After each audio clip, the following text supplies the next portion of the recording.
한때 아시아 축구의 강자로 올라서겠다고 자신만만했던 중국 축구. 하지만 현실은 정반대입니다. 2026 북중미 월드컵 아시아 최종 예선에서 중국은 현재 조 최하위를 기록하고 있으며 본선 진출 가능성이 점점 희박해지고 있습니다. 특히 지난 경기에서 사우디아라비아와 호주에게 연달아 패하면서 분위기는 더욱 침체됐습니다.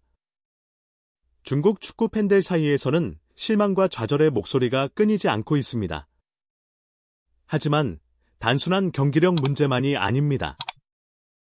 중국 축구가 계속해서 제자리 걸음을 하고 있는 이유, 과연 무엇일까요? 오늘은 중국 축구가 왜 몰락의 길을 걷고 있는지, 그리고 그 근본적인 원인이 어디에 있는지를 깊이 분석해 보겠습니다. 월드컵 본선 진출 실패가 일상이 된 중국. 한때 축구 굴기를 외치며 아시아 축구를 제패하겠다고 선언했던 중국. 하지만 현실은 참혹합니다.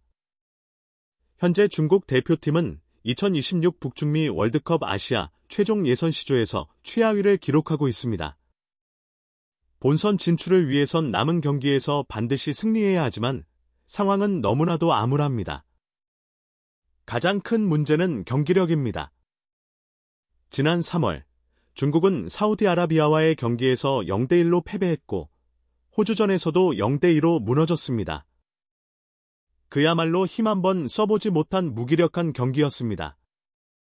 더욱 충격적인 것은 중국 축구협회가 대표팀의 월드컵 진출을 위해 자국 프로리그까지 중단시키는 강수를 뒀음에도 불구하고 전혀 나아진 모습을 보여주지 못했다는 점입니다.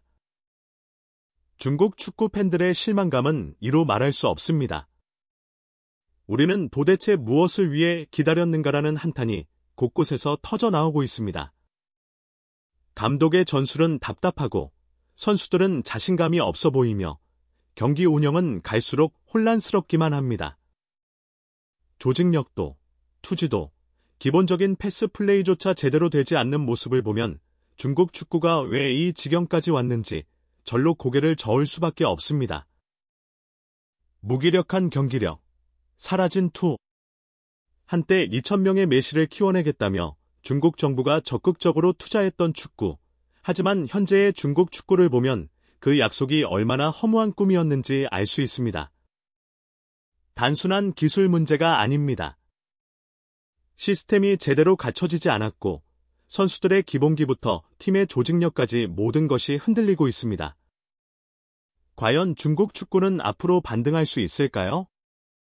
아니면 지금의 침체가 더욱 깊어질까요? 다음 챕터에서는 중국 축구가 이렇게 무너진 진짜 이유를 더 깊이 파헤쳐 보겠습니다. 축구 굴깃. 2,000명의 메시를 키우겠다더니 한때 중국은 축구 굴기, 부흥을 외치며 아시아 축구의 강자로 떠오르겠다고 선언했습니다. 2015년 시진핑 주석은 직접 나서서 중국은 반드시 축구 강국이 되어야 한다고 강조하며 대대적인 개혁을 추진했죠. 그 계획의 핵심은 막대한 자금 투자였습니다.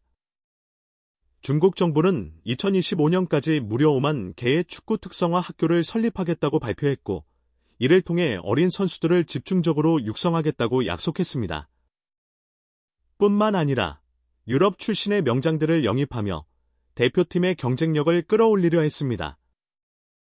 2016년 중국은 이탈리아 출신 명장 마르첼로 리피 감독을 연봉 2천만 유로, 약 277억 원, 라는 천문학적인 금액을 들여 영입했습니다. 당시 세계에서 가장 높은 연봉을 받는 감독 중 한 명이었죠.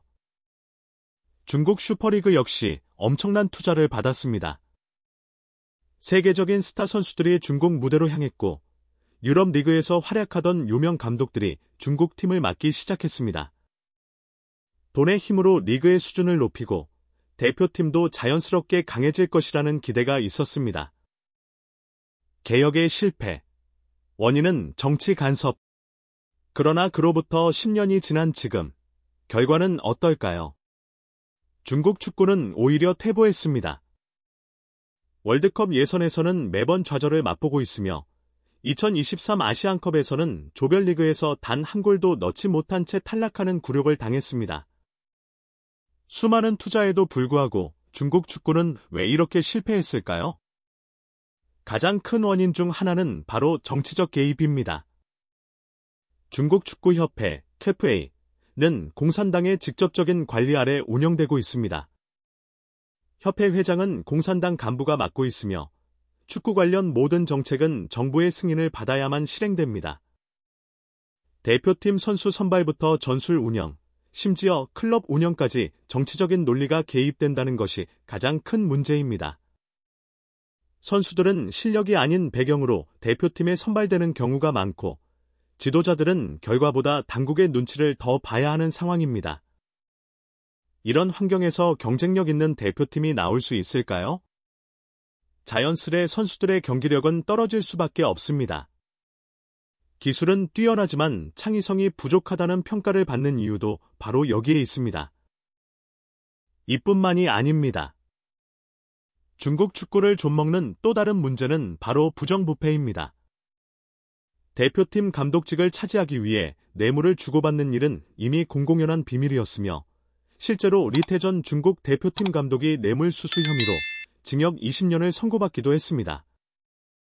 이 밖에도 중국 슈퍼리그 고위 관계자들이 줄줄이 부패 혐의로 구속되는 등 중국 축구의 시스템 자체가 제대로 작동하지 않는 상황입니다. 결국 아무리 많은 돈을 쏟아부어도 근본적인 시스템이 바뀌지 않는 한 중국 축구의 발전은 요원할 수밖에 없습니다. 돈만으로는 축구를 할 수 없다. 중국 정부는 올림픽에서는 강하지만 축구에서는 실패하고 있습니다. 개인 종목에서는 막대한 투자로 메달을 따낼 수 있지만 축구 같은 팀 스포츠는 단순한 훈련과 투자가 아니라 문화와 시스템이 중요하기 때문입니다. 과연 중국 축구는 이 깊은 침체에서 벗어날 수 있을까요? 아니면 앞으로도 계속 같은 실패를 반복하게 될까요? 다음 챕터에서는 중국 축구가 나아갈 수 있는 길을 분석해 보겠습니다. 뇌물 없이는 대표팀도 못 가는 나라. 최근 중국 축구계를 발칵 뒤집은 사건이 터졌습니다. 바로 전 국가대표 감독 리태가 직접 뇌물수수 사실을 폭로한 것입니다. 그는 중국 대표팀 감독직을 얻기 위해 무려 6억 원에 달하는 돈을 상납했다고 밝혔습니다. 하지만 문제는 여기서 끝이 아니었습니다. 중국 축구를 운영하는 핵심 인물들, 즉 축구협회 고위 관계자들과 슈퍼리그를 이끄는 간부들까지 줄줄이 부패 혐의로 체포되었습니다. 선수 선발에서부터 리그 운영까지 돈과 권력이 개입되는 구조가 드러난 것이죠. 대표팀에 선발되기 위해서는 실력보다 연줄이 중요하다는 소문이 사실로 밝혀진 것입니다. 이런 환경에서 과연 중국 축구가 발전할 수 있을까요? A매치 출전권이 실력이 아닌 돈으로 결정된다면 실력 있는 선수들이 성장할 기회조차 얻지 못합니다. 유소년 시스템이 무너지고 어린 선수들은 축구 실력보다 인맥을 키우는 데 집중하게 됩니다.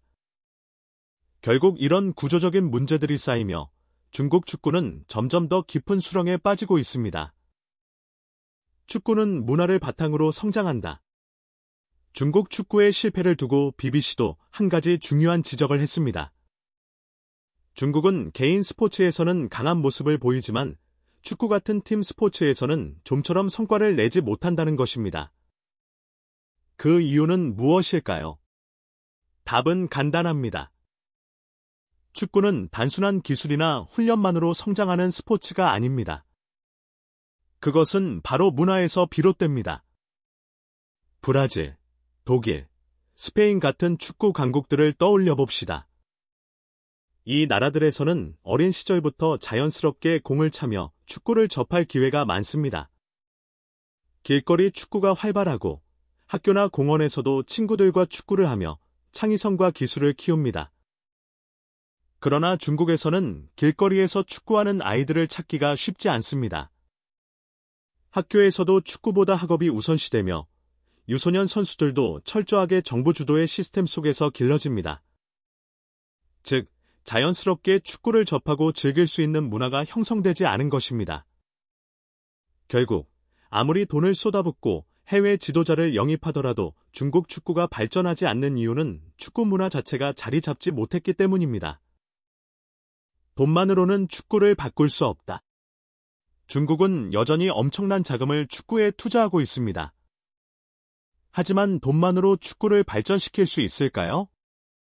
축구는 단순한 투자로 만들어지는 것이 아니라 자연스럽게 형성된 축구 문화 속에서 성장하는 스포츠입니다. 이제 중국이 진정으로 축구 강국이 되기 위해서는 단순한 투자나 외국인 감독 영입이 아니라 축구를 즐길 수 있는 환경을 만드는 것이 우선되어야 할 것입니다. 그렇지 않다면 중국 축구는 앞으로도 같은 실패를 반복할 수밖에 없습니다. 중국과는 다르다. 한국 축구의 저력. 반면 대한민국 축구는 실력으로 모든 것을 증명하고 있습니다. 우리는 월드컵 본선에 무려 10회 연속 진출하며 아시아 최강의 자리를 지키고 있습니다. 그리고 그 중심에는 손흥민, 김민재, 이강인과 같은 세계적인 스타들이 자리하고 있죠. 그렇다면 한국 축구가 이렇게 강한 이유는 무엇일까요? 단순한 자본 투자만이 아니라 오랜 시간 축적된 축구 문화와 체계적인 시스템이 뒷받침되었기 때문입니다. 유소년 시스템의 정착, 철저한 실력 중심의 선발 과정, 그리고 해외 무대에서 활약할 수 있도록 아낌없이 지원하는 환경. 바로 이러한 요소들이 한국 축구의 경쟁력을 만들어냈습니다. 중국 축구, 앞으로의 운명은? 그렇다면 중국 축구는 과연 다시 일어설 수 있을까요? 아니면 정치적 개입과 부패 속에서 계속해서 퇴보할까요? 중국 축구가 진정으로 변화하기 위해서는 단순한 투자나 외국인 감독 영입이 아니라 축구의 본질을 이해하고 실력 중심의 시스템을 정착시키는 것이 무엇보다 중요합니다. 여러분은 어떻게 생각하시나요? 중국 축구가 다시 도약할 수 있을까요? 아니면 현재의 문제를 해결하지 못한 채 계속해서 침체의 길을 걸어갈까요? 여러분의 생각을 댓글로 남겨주시고 대한민국 축구를 응원하는 마음으로 구독과 좋아요 부탁드립니다.